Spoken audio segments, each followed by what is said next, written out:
Hello students, myself Saurav Yashashvi, Assistant Professor at Department of Zoology, RD and DJ College, Munger University, Munger.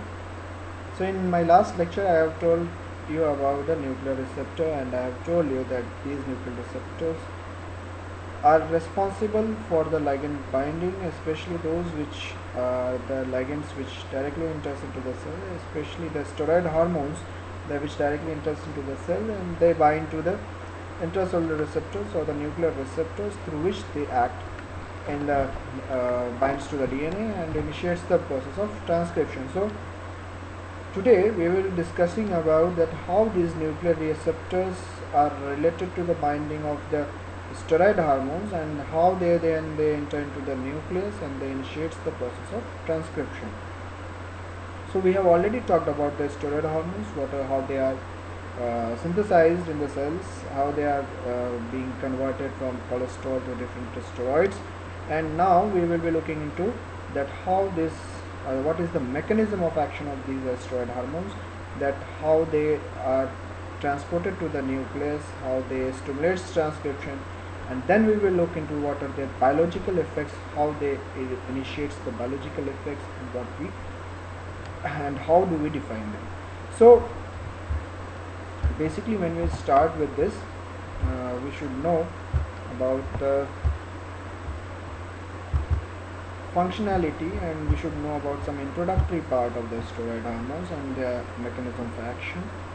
So when we talk about the receptors, we have talked about the nuclear receptors. So when we talk about these nuclear receptors, these receptors, when they are present in the cytoplasm, in the absence of hormone, they are generally bound to the chaperone proteins, and these chaperone proteins maintain the stability of the nuclear receptor in inactive configuration. Once the hormone binding is initiated, these receptors undergo conformational change and dissociates from the heat shock proteins. And once these proteins are dissociated, the nuclear localization signals, which we have talked during the nuclear structure of the nuclear receptor, these nuclear localization signals gets exposed, and then there is the process of dimerization, and once the dimerization is done, receptor dimerization is done, then this enters into the nucleus. And when the once in the nucleus, these receptors then binds to the respective hormone responsive element, which is HREs. So let us see how does this work. So when we look into this diagram, as I have said in the previous slide, what you can see is the receptor on the left hand side is the receptor. You can see it is a purple colored receptor which has got 70, 40, 90, 90 heat shock proteins. These are the heat shock proteins which remain bound to the receptor during the absence of the hormones, and these keeps it in an inactive configuration. So here these receptors are bound to the heat shock protein. Once the hormone, which you can see in the pink color, when the hormone enters into the nucleus, these heat shock proteins is removed. You can see here HSPs and immunophilins are removed. Receptors are free, and these receptor gets bound to the hormone, which is indicated by the arrows. So once these receptors are free, they undergoes dimerization, they gets bound to the hormone, and once they bound to the hormone, they enters into the nucleus. And here when they enters into the nucleus, which you can see with the black arrow indicated, that these binds to the respective hormone responsive element. What do you mean by respective HREs? That means if there is a glucocorticoid, the glucocorticoid will have its own HRE. If we are talking about estrogen, estrogen will have its own HRE. Progesterone will have its own HRE. That means that each steroid will have its own hormone responsive element to which the receptors will bind selectively along with the coactivators. So as soon as the coactivator gets bound, the hormone receptors, nuclear receptors get bound to HRE, it initiates the process of transcription. Here you can see GTFs, and when the GTFs, there is a process of transcription, and this transcription is not the basal transcription but the stimulated transcription. And as this transcription process initiates, then the further biological effects are being seen. So this is the way that how, this is the one of the way, that is how the nuclear receptors gets bound to the receptor get bound to the hormone. They are transported to the nucleus and this stimulates the process of transcription. This is the one of the pathway. But certain hormones, certain receptors directly binds to nucleus. So let's see the second pathway through which the steroid hormones or the especially the thyroxine hormones work. So when we look into the before we look into the second pathway, let us see that what are the hormones which can bind to the nuclear receptors directly. So before that, here as I was telling about the HREs. So when we are talking about the HRE, that is the hormone responsive element, I have already told that these HREs are individual to each steroid hormone. So here PR stands for progesterone, GR stands for glucocorticoids, mineralocorticoids, androgen receptors, and these are recognized by specific sequence, as you can see, as AGAACA and TTCT. So this is the specific HRE recognition sequence, which is specific to each type of the steroid hormone. So there is certainly HRE has the specificity, and this is confirmed by the neighboring base sequence and possibly by the receptor interaction. So if there is a different receptor for different hormone, then certainly the receptor interaction as well as the neighboring base sequence confers the specificity for the binding process to the HREs. And then we have transcription factors, which helps in transcription process and in context of specific gene promoter. So here we have already talked that these HRE can also bind to the co-regulatory or cofactors or the co-repressors, and these then stimulates the process of transcription related to the specific steroid hormones. So as I was talking about the hormones, then we have that these, what are these coactivators? As I have told you or I have shown you in the diagram, that there are the coactivators. Then what are these coactivators? Then coactivators are the generally recruit transcription machineries and further initiates or enhances the process of transcription. So what does actually coactivator have that initiates the process of transcription? So basically these coactivators possess intrinsic histone acetylase transferase. This enzyme acetylates the histones in the region of the promoter. So if you have already known about the process of acetylation, then you must know that when the acetylation is done by the histone acetylase, then it relaxes the chromatin structure. So as soon as the chromatin gets relaxed, it is the DNA region is more accessible for transcriptionary machinery, and the process of transcription starts to take place. So this is what the coactivator does. And just antagonist to coactivators, we have co-repressors, which possesses histone deacetylase activity. So when we talk about deacetylase activity, deacetylation then compacts the chromatin structure, and once the compactness is there, then the process of transcription gets hindered and the gene transcription gets slowed down.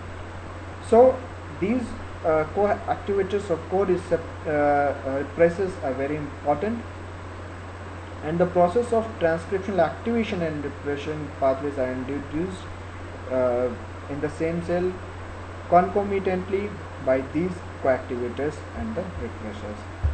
So we must know about the coactivators, we must know about the co-repressors and what are the enzymes they carry upon and how they function.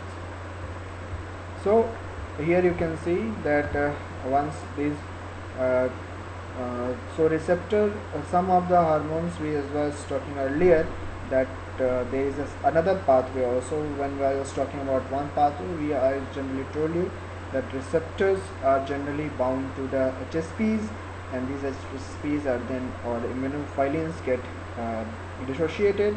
Receptors undergo process of dimerization, binds to hormone, then moves to nucleus, binds to the specific HRE, and then when they binds to the specific HRE, there is a specific regulation of the bound steroid hormone transcription process. The process of the transcription gets initiated, but it always does not have the same patagram always, and there is a second pathway through which thyroid hormone receptors or vitamin D receptors, PPARs, and retinoic acid receptors act.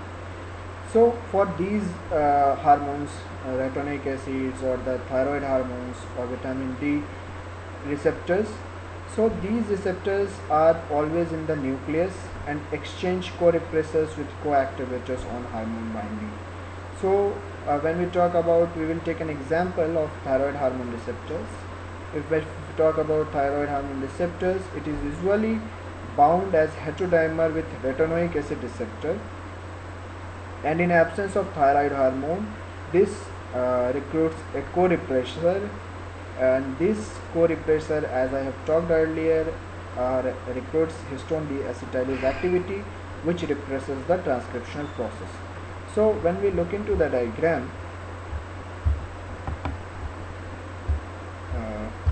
let us have a look in the diagram that how does this pathway work. So this is the second, this is, sorry,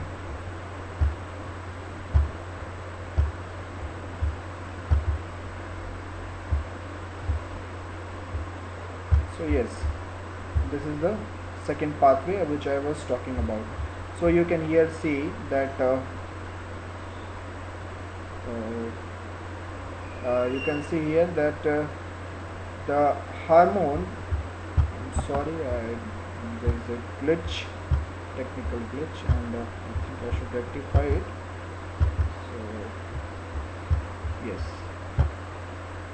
So yes, this is the second pathway which I was talking about. So here we in the diagram it can be clearly seen that there are two parts. That first is the absence of hormone. On the left side is the absence of hormone, and the right side is the presence of the hormone. So when there is no hormone, when we are taking example of thyroid hormone receptor, so when there is no hormone, then the HRE is the receptor for thyroid hormone is bound with the HRX, that is the retinoic acid receptor, and this together recruits a co-repressor, and this co-repressor has histone deacetylase, which is responsible for the regression in the transcription. So in absence of hormone, there is no process of transcription, but as soon as the hormone gets enter into the cell, it binds to the receptor. So here we are talking about a thyroid hormone. This thyroid hormone directly binds to its receptor, and when it binds to the receptor, there is a basal level of transcription. So here we are talking about the basal level of transcription in the presence of hormones. That means once the hormone is present, this co-repressor gets out of the nucleus, gets removed from this the part from the HRX and the receptors, and once the hormone binds, as soon as the co-repressor gets out, there is a start in the basal transcription. So once this basal transcription has initiated and the hormone has bound to it, so this binding of hormone further allows the binding of a coactivator. So once this hormone gets bound, this is the second step. Once the hormone is bound to the HRX and receptor HRE, this coactivator gets bound, and once coactivator binds, as we have talked about, that function of coactivator is to stimulate the process of transcription. So here, instead of the basal level of transcription, this is the stimulated level of transcription. So in this second pathway, we have seen that the hormone directly binds to the nuclear receptor present in the nucleus, and in its absence, it recruits co-repressor. But once hormone has bound, it binds the co-activator, and this co-activator binding along with the hormone binding stimulates the process of transcription. So this is the way, these are the two pathways through which the hormone receptors uh, binds to the nucleus, binds to the hormone responsive elements, and once they bound to the hormone responsive element, this process of stimulated transcription takes place, and once this transcription takes place, and then further the processes are initiated and there are biological effects. So this is what I was talking about in the last diagram. It is the theoretical part here, that THR and RXR heterodimers are bound to the thyroid hormone response. In absence of it, they remain as repressed form. But once thyroid hormones move into the nucleus, binds to the receptors, the co-receptor protein is dissociated, and subsequently the hormone receptor complex recruits the coactivator and increases the transcription activity to the stimulated level. So these are the two ways through which the steroid hormones can actually be related to the stimulated transcription. The first pathway which I have talked about, is the binding of the receptor in the cytoplasm, and then it enters into the nucleus and then binds to the hormone responsible element. In the next, we have talked about that taking an example of thyroid hormone, that the thyroid hormone receptor binds to the retinoic acid receptors, and in the nucleus, if there is no hormone. In the second pathway, if there is no hormone, there is the co-repressor which binds to them. Once the hormone is there, it enters into the nucleus, co-repressor gets removed, then subsequently co-activator is recruited, and there is a stimulated level of transcription. And this is the two pathways through which it is the two ways through which any steroid hormone or thyroxine hormone works. So basically this is the ways, and so far we have looked into the mechanism of the steroid hormones. Now in my next class I will be talking about what are the biological effects of these steroid hormones, what are the organs, what are the steroidogenic cells they are being produced, and what are their effects on the specific biological organs. Till then, stay at home, stay safe.